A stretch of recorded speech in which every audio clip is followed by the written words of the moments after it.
Hello, it's a new episode of Franco's World. I'm the host, Franco Miller. Thank you all very much for tuning in today. Let me get the camera right. If it looks good, it's because it is good. I have a new camera. I actually am using the mic stand this time. I have a new camera, and by new camera, I mean a new phone. Um, so it's been an exciting process for me to learn how to work this. I'm shooting on 4K on front-facing camera. This is crazy because the last phone I had, the iPhone 6s, it shot on like negative 5,000 when I shot front-facing camera. And whenever I got my screen fixed, they didn't do a very good job of it. No offense, but they didn't. Uh, like they put the screen on cheaply, and so because they did that, it was just like kind of, I don't know, blurry ish. So I can never take Snapchats. Like I just stopped using Snapchat for a long time. Anytime I send a picture, Instagram, the Instagram story or whatever, I would like have to put a filter on it to make sure it looked like semi okay to cover up just how like horrific it looked. But I have a new phone now. I love my phone, the iPhone 11, big one, the biggest one, XZ Delta Razor Victor Bravo Charlie Delta, whatever it is. And I got suckered by the people I bought the phone from to buy the most expensive, or like the biggest one. So I have to buy the 250 gig one. And that's on me. Okay, and that's on me. Okay, they sold me on it. The guy was a great salesman. His name was, I don't know if I should reveal his name, but he was a good salesman. Okay, he did a good job. He was conducting a lot of people. There was a lot of things going on, and he did a good job. I went to the local Sam's Club and stood outside in the line when it was raining at 5 in the morning, and I got $450 off the phone. So it was a good deal. The people in West Virginia say pour in the rain. Everywhere I go, I'll say, it's pouring the rain. It's pouring the rain. And they're like, it's pouring rain. It's not pouring the rain. But think about it. Us in West Virginia, we're not wrong. It's pouring something. It must be rain. The microphone has been on mute this whole time. And I'm just going to assume that it was picking it up anyway. I'm running the show here, okay? If I sound funny, it's because I was, you know how last week I fought through the sinus thing? That got much worse. It got a lot worse than that. And I am fine now. I didn't have a voice yesterday. That's why there was no show yesterday. It is now Wednesday, and there's a show. And you were listening or watching or what have you. I didn't really put any clips on my Instagram at francosroad _ where everyone should follow me at, because of me just being out of commission solely. Man, and I was out of it, okay? And I don't really use Vicks Vapor Rub at all. I never really saw the purpose of it. I think it's all hogwash. It makes no sense. My mom swears by it. So I'm in for the holidays. They gotta listen to her rules. Take this, she says. Put it on your chest, your neck, or whatever. Maybe under your nose, like you're in that scene in Silence of the Lambs. There's even an old wives' tale. If you put it on your feet, put socks on, like lather your feet in it and put socks on, the fumes will come up from your feet into your nasal cavity and heal you. I don't believe in any of this mumbo jumbo. But what I did was I put it on my chest and my neck, a little bit under my nose, immediately after taking a hot, long steam shower. Clean up the sinuses. I felt that in my lungs. My grandkids are going to get a chest pain 4 decades from now and be like, oh, that stems from Grandpa right there. That's Grandpa Frank. That's him. That's one time he used Vicks Vapor Rub that expired in 2009. The jar had never been opened. It was a perfectly level, perfectly manicured jar. Something that you dream about, like a jar of peanut butter when it's first opened. Lovely. You dip your finger in it, lathered it on your chest. And it was just like, I could feel it sizzling. It's like you just laid bacon down on it. Lay away from you. Lay away. That's what Gordon Ramsay, lay away. So oil doesn't pop up on. Gordon Ramsay taught me that. I watched a lot of his YouTube videos while I take time off. Lay away. The Vicks Vapor Rub was sizzling. It was hot. It expired in 2009. 10 years of fermentation. 10 years. That thing sat through multiple presidencies. Multiple. And I just sat and watched this whole impeachment thing. That doesn't really mean anything. Okay, checks and balances. The Senate isn't going to let it go through the 15 Republican seats in the Senate or whatever. There's no way this is going to pass. This is all just a waste, okay? Everybody's just wasting their time. None of this makes sense. Let's go after the people that pockets are lined by the NRA and other big corporations. Let's go after them instead. And let's get Yang in there. Yang Gang. The only one talking about AI. The only one trying to help out the regular man in America. He's a smart cookie. Yang Gang. I don't talk about politics. That's all I'm saying. Yang Gang. No one in West Virginia is going to vote for him. It's okay. I can say what I want. I'm just the quirky guy. I'm the quirky guy with podcasts. Oh, doesn't matter. Where was I going? The phone. We talked about the phone, how I got suckered into it. We talked about how I was out of commission. And then we talked about how none of it really matters. Okay. Big business and politics is no good. Let's talk about the fact that I didn't have a voice and I had to conduct a professional interview today. I had a very important interview with a broadcasting corporation that shall remain nameless. They're not going to, there's no way they'll watch this. But it's a broadcast corporation that I grew up watching, and in my backroom television in the hills of West Virginia, which makes me sound incompetent and will not get me a job. Oh, don't put West Virginia on your resume, kids. If you have a friend in a city or state that you're applying to that's out of the state, and it's a job that you're applying to out of the state, even if you're applying to a job in Charlotte, North Carolina, and you like use your friend's address from Pittsburgh, use my address. Like, do not use your West Virginia address. And it sucks, but recruiters will think you're stupid. And it's just a fact of the matter, and it's a really dumb stereotype, but it is it's fact of the matter. It sucks. Okay. So on my Hills of West Virginia television, where I put tinfoil on the rabbit ears, this was the one channel I got year round. Okay, this broadcasting corporation. And the other ones would come in and out depending on how many leaves were on the trees during the seasons. But this one stayed true. This was the one. This was my channel. And so I grew up loving their program and watching their program religiously, talking about their program to my friends at school and everything. Become very passionate about something like that. And it stinks to know that TV is sort of dwindling and streaming services are the move. And this company's getting a streaming service, so that's fine and everything. They'll be fine. The big corporations like that don't just disappear overnight. Okay? They'll be fine. They'll figure it out. But yeah, I had to do an interview today, and those video interviews are always interesting. Because I'm a talker, clearly. And I get, I also do well when I play back and forth with someone. I volley with someone. So I like to ask questions as well when I'm in the interview. I like to interview you, the interviewer. I like to do that. And when it's just a monologue, which I do here, it's a little bit different whenever it's an extremely professional setting. You have to wear a full suit, even though like they can only see like from here up.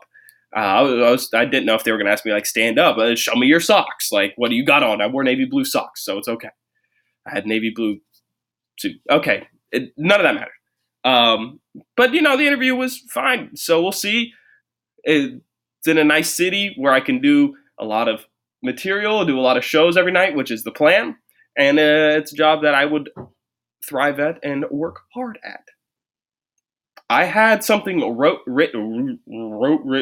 I had something written down that was really good, and I completely forgot about it because I'm now using my phone, and I didn't take notes beforehand. So that's on me. What else can we talk about? Let's talk about my favorite Christmas movie of all time and the Christmas show upcoming next week. So next Tuesday will be Christmas Eve. There will be a Christmas Eve spectacular special from me. There might be singing. I can't sing. I'm gonna sing. There might be a sketch I make up. Okay, so there will be no video podcast. There will be a podcast, and then there will be um, like maybe a Christmas special, like a 10-minute Christmas special on YouTube. That's just a culmination of things. And I think that's my plan for right now. I'm still trying to draw things out. The main plan that I really wanted to do, and unfortunately I'm too stupid to figure it out, is I wanted to do something for the kids around the holiday season. And if anyone listens to this beforehand and we can get this ball rolling and help me out, that would be great.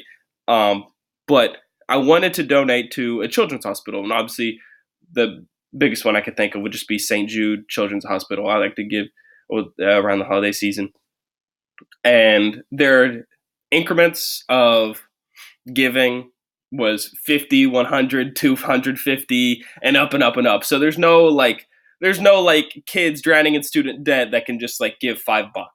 There's none of that, which kind of stinks. They're missing out on a whole market right there. But what I wanted to do, like, I don't know if I'm able to set up a GoFundMe. What's up with my glasses right now? I don't know if I'm able to set up a GoFundMe and sponsor it through St. Jude Children's Hospital. I don't know if I can do something like that. But GoFundMe takes 5%, so it's a whole joke. I can't just put out a link and say, like, the plan was if you gave to the charity of my choice, I would then donate it, and if you screenshotted your receipt or you texted me, and I believe people at face value. So if you text me, I'm going to believe that you're not lying about giving to the sick and dying children. Yeah, and I would have read your name online if you wanted it. If you wanted to be an honest donation and be a genuine person, a random act of kindness, that's fine too. I would have said nothing. I would have put you on my Instagram story, be like, "Hey, everyone, look how good this person is," and get some good karma rolling in your direction. I would have done that. But I really just wanted to make a lot of kids happy around the holiday season. And maybe, we do a toy drive in the future. Maybe children around the holidays. That's me. That's my goal right now, is to help children around the holidays. And it stinks that I don't know how to figure it out. I have looked it up for hours at how to do a GoFundMe that goes through St. Jude, and the 3 that I've seen on GoFundMe look kind of sketchy, so I don't think it's possible. But if it is, someone let me know and we'll get it rolling. But the thing is, it's like, I don't want people to be able to get screwed out of, like I don't know how to make it. So if I make it like the goal, like, hey, the goal is $50. And then I don't want people to like not get their money back. But in the same sense, I know that like I'm broke as a joke. So people like if we get to say if we get to $150, or no, say if we get to $267.38. The next increment of giving is $500 on St. Jude's website. So that means I'm gonna have to somehow come up with the rest of that, and I don't have that at all. It's a whole thing. So if someone would like to talk to me about somehow getting something in the ball rolling so that we can unveil people's names on the Tuesday, Christmas Eve, spectacular Christmas special, Franco's for the kiddos giveaway, that would be fantastic. So speaking about kids that are less fortunate, there's been a couple stories in the news recently of children saving up all of their hard-earned lemonade stand money so they can pay for their classmates' meals because their classmates can't eat. That's such a sweet story. Is it? Think about it. These children, we live in this society where children go hungry, and it is very sad.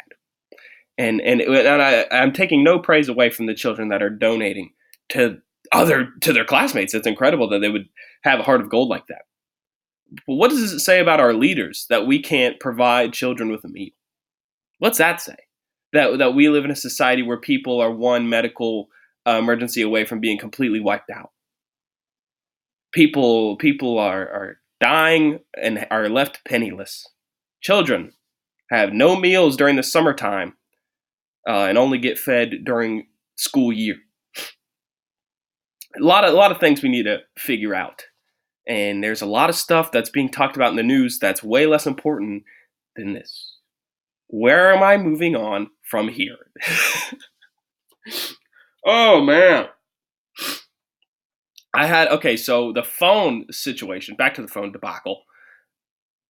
I had countless notes and I got them switched over. However, the show that I had written up for this week is now, am I allowed? Can I check? Oh my gosh. I don't, okay. I'm going to try something. If it doesn't work, then I've just ruined this whole thing. Oh, okay. So I ruined this whole thing and it went away. So if you're watching, I genuinely apologize. I'm going to go check real quick, and the video will cut out, but I'll splice it together and it'll look okay. Okay, I'm going to hustle. I'm gone. I'm away. I'm typing on the screen. What can we talk about? Christmas. We talked about Christmas. Donating. We talked about. Okay, got it. Yep. Okay, bingo. Okay, I'm back. There's a video now. If I can somehow seamlessly tie those things together, it's going to be great. I know what I'm going to talk about next, but before I talk about the next subject, I would advise you all to go to baseballlegendapparel.com and use promo code Frank to get 10% off your final purchase. They have hats, they have jewelry, they have t-shirts, sweatshirts, leggings, toddler clothes, onesies, that's what they're called, onesies, stickers, keychains, the whole kit and caboodle. They got it all.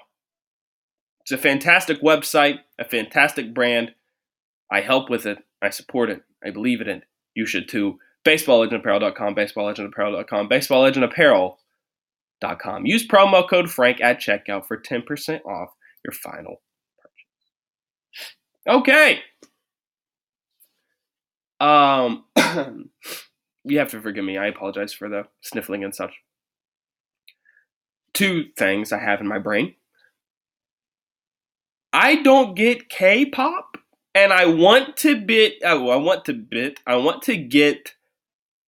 berated with tweets and insults from the K-pop fans because they're ruthless, and I'm smart and charming and cunning and witty and all those things wrapped up in one. And they're very hive-mindish. They don't have an open mind. And I want them to come at me because they don't know how life works in the sense that if they're going to come at me and I say something smart, it's only going to make my career so much better.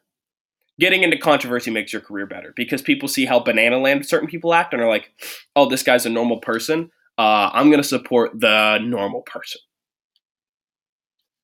So that's how that goes.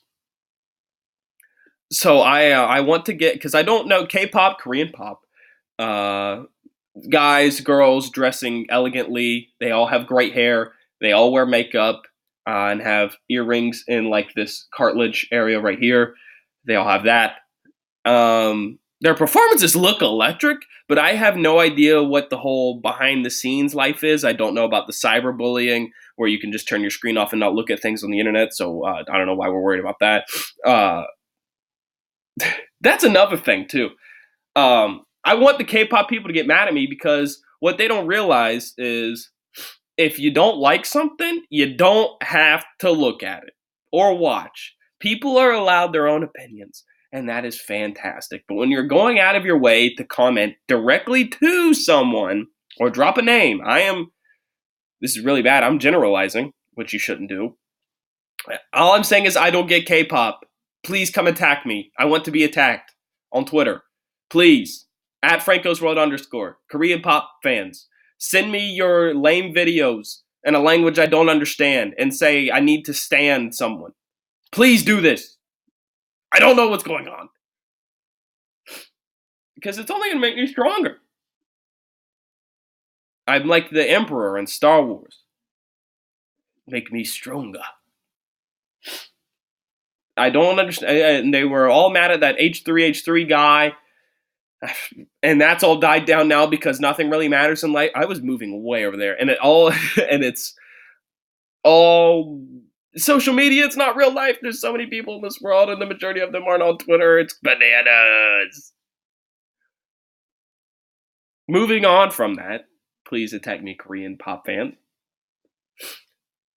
I recently went to the dentist office, and I tell you what, I hope you're listening to people at the dentist office because I recommended the show to them, and they love me, and I love them. It's a mutual love relationship and mutual respect relationship. We respect each other.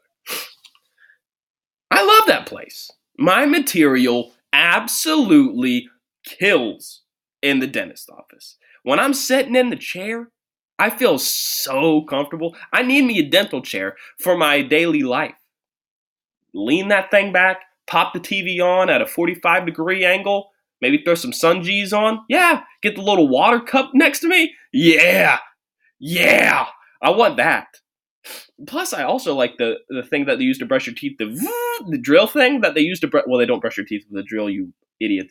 But the thing that they use to brush their teeth, like my teeth feel so good after that. If I could just like a NASCAR. I feel like that's what it is whenever they go into my mouth with this drill thing. All right, he's good. All gas, no brakes. That's what I feel like when I go to the dentist office. And they love me in there. You know, I go in there. I've been a customer in that dentist office since I was a knee high. Okay.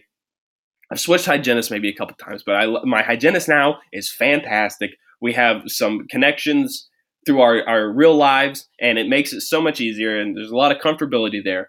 And I just want to send a shout out and respect to my local dentist office, and they will remain nameless for their sake, but they know who they are, and that's all that matters. They're a great dentistry, and if they would like for me to say that they are a great dentistry and reveal their name, that's fine. They know I don't say anything controversial or ignorant or anything dirty. They know I'm a trustworthy person that can push ads for them. No, I'm just kidding. But yeah, you know, we go in there, and last year, it was finally time.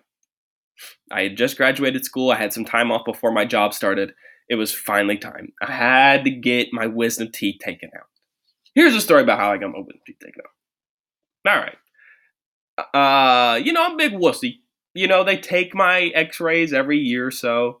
And they're like, hey, you know, it's kind of getting time. You know, you kind of gotta, it's not looking good.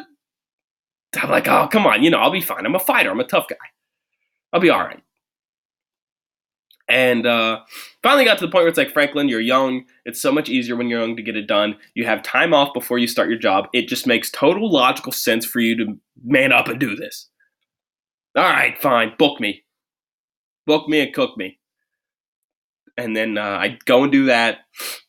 I get my wisdom teeth taken out. I have the consultation. I talk to the doctor in the local area, the local oral surgeon or whatever he is. Nice guy. They make me watch a video, you know, it's all legal, whatever, you know. I watched that. I told him, oh, I'm going to go see Seinfeld in a couple weeks. You think I'll be ready by then? He was like, yeah, you should be ready by then. Where's he playing at? I'm like, Wheeling, West Virginia. He was like, what? Wheeling? Why would he? And Seinfeld made a whole joke about it. He was like, everybody knows how much money I have. Why would I be in Wheeling? Wheeling? Me and my one buddy, Mr. Hughes, still do that to each other because he was also at the venue. Wheeling? He just said he likes the theater. It's a good theater and it's a good crowd there. And I respect that. The Capitol Theater in Wheeling. If you have a chance to go see a show there, do it. The person I was supposed to sit beside of, I didn't know who it was, didn't show up. So I accidentally bought a ticket that was in a boxed area. It was just as cheap as a regular floor seat. And the person next to me didn't show up. So I had like a whole box to myself to watch Seinfeld. Fantastic experience. Anyways, back to the teeth. So it's the day of the surgery and I go into the operating room. I lie down. They hook me. They get the stuff in my arms. I apologize. They get the stuff in my arms, and I'm freezing for some reason. They got like 3 blankets on me. I'm freezing. I don't know how local anesthesia works or whatever. Is that if that's local or not? Man, I don't know what's going on. I apologize. Sinuses are going nuts. This is disgusting. So I apologize. Um, and my last words before I went under was, "Do you guys play any music while I'm out?" And they're like, "What do you mean music?" I'm like, music. And I'm like drifting off. They're like, "What do you want to hear?" I'm like, "You got any Dean Martin?" And then he's like, "Dean Martin?" And then pow, out. I heard him go, "Dean Martin?" Poof. That was my last words. If I wouldn't have made it out alive, my last words were, "Hey, do you guys have any Dean Martin?"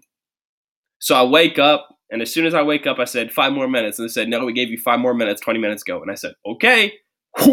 Got up out of the chair, immediately started walking to the door. They're like, "Go get him, go get him, go get him." And I'm like, "I'm fine. I got this. I'm fine." So then I go into, I make it to the car. I put Germ-X on like 4 times because I keep forgetting I put it on. You just left the doctor's office in the middle of December. Put the Germ-X on. And I go do that. I go home. I lay down on the couch and I watch all of the Ocean's movies, 11, 12, and 13. I didn't watch 8. It wasn't out at the time, I don't think.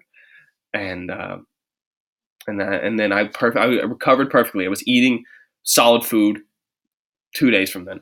I didn't take a single pain pill, whatever the oxy this is called, because I didn't even want to take the chance of getting hooked on a drug. And that was just a personal thing for me. People do whatever you want to do. I don't care. Just do whatever you want to do. It was a personal choice for me. I didn't want to take it because I didn't want to open up the door. Okay, oh, this feels great. I'm just going to keep taking them. Oh, my teeth are still hurting. 3 years from now, I kind of need more. I didn't want that. Didn't want to take that chance. Maybe that was really idiotic of me to say. I didn't want to take that chance. I don't even have an addictive personality or whatever. So that was the story of the time I got my wisdom teeth taken out. And then, forward that, going to the dentist office now. They checked me out. They're like, "Man, you finally did it. You finally got your wisdom teeth taken out." I'm like, "Oh, yeah, man, you know me. I'm a trooper." They're like, "Oh, yeah, you are." And I'm like, "Hey, I have this knot on the side of my face. I think I'm dying." And they're like, "You need to chill out. You're not dying. You're a hypochondriac." No, they didn't say that. But I love going to the dentist's office. Every 6 months, go to the dentist's office. Here's a thing I'd like to point out for you guys to show how awesome I am. You all know my experiences as a Lyft driver in the greater Philadelphia area. 5 stars. I don't know how many rides, like 300 maybe. 5 stars. Not one 4-star. Did not get a 4.9 rating. Excellent customer service. Countless excellent customer service. Countless clean car. Countless great driving. Countless great conversation. Countless compliments from those. I got a couple comments that somebody said I was really cute. His name, I forget his name, but he was a drag queen in drag. He was a really, is it he a drag? I don't know if you say he is a drag. I don't know, but it was a really sweet compliment. I'm trying to accept the compliment. Okay, just take the compliment. Thank you very much for that fine compliment. Thank you. 5 stars. Go to the dentist office every 6 months. I haven't gone in a year, but go to every 6 months.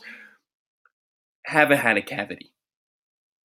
I'm gonna put that on the res, and if that doesn't get me the job at the national, can't say that because that's the name, the broadcasting corporation, that I had a 5-star rating with Lyft with like 300 plus rides, maybe even 400, and I've never had a cavity in my life. That shows my commitment to excellence and my commitment to hygiene. Cleanliness is next to godliness, or at least that's what they said when you died because you had a sinus infection. Well, that'll do it from today's show. We have a video. Hopefully it works. I'm going to spend 12 hours uploading it because my internet stinks on ice. And so, yeah. Thank you all very much for listening. Remember to follow me on Twitter and Instagram at francoswood_. Tell your friends, coworkers, dental hygienists, dentists. I'm great in the chair. Seriously, I'm great in the chair. I'm a great customer. Great patient. Sorry, excuse me.